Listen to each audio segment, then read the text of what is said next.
बिस्मिल्लाहिर्रहमानिर्रहीम। अस्माउल कुरान के सिलसिले को आगे बढ़ाते हुए आज हम कुछ अस्मा का अहाता करेंगे।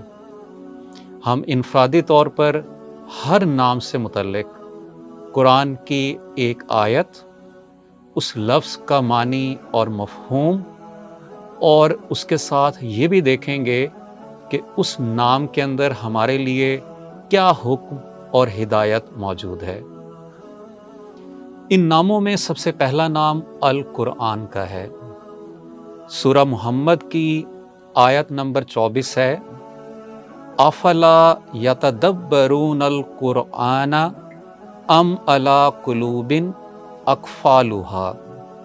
क्या ये कुरान में गौर व फिक्र नहीं करते या इनके दिलों पर ताले लग गए हैं।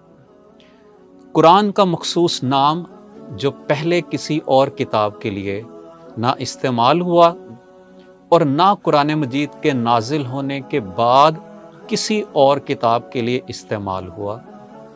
कुरान मजीद के अंदर लफ्ज़ कुरान 70 के करीब मुख्तलिफ मकामात पर इस्तेमाल हुआ है।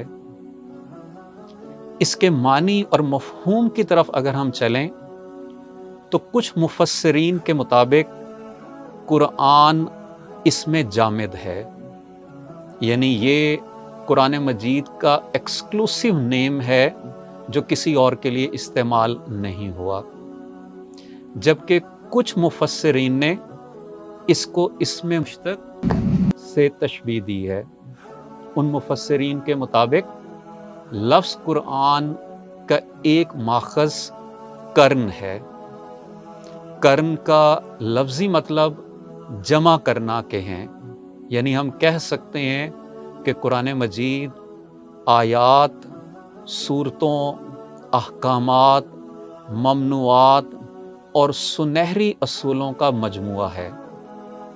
इसी तरह से एक और लफ्ज़ जिसके बारे में मुफस्सिरीन की राय है कि कुरान का उससे माखज़ है, वो करा का लफ्ज़ है।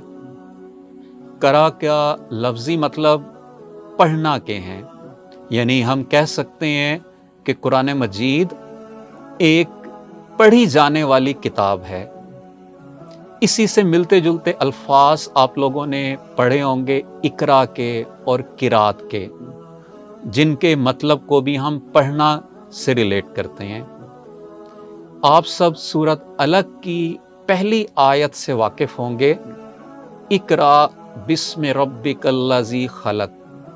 तो वहाँ पर भी लफ्ज़ इकरा का मतलब पढ़ना के हैं। कुरान का पढ़ना हम सब पर फ़र्ज़ है और इस फ़र्ज़ की अदायगी रेगुलर बेसिस पर करना इंतहाई ज़रूरी है। आज से हम अहद करें कि हमारे हर दिन और हर काम का आगाज़ कुरान मजीद की तिलावत से हो, ताकि अल्लाह ताला हमारी ज़िंदगियों को, हमारे मुल्क को और उम्मत मुस्लिमा को दोबारा अज़मत से नवाज दे।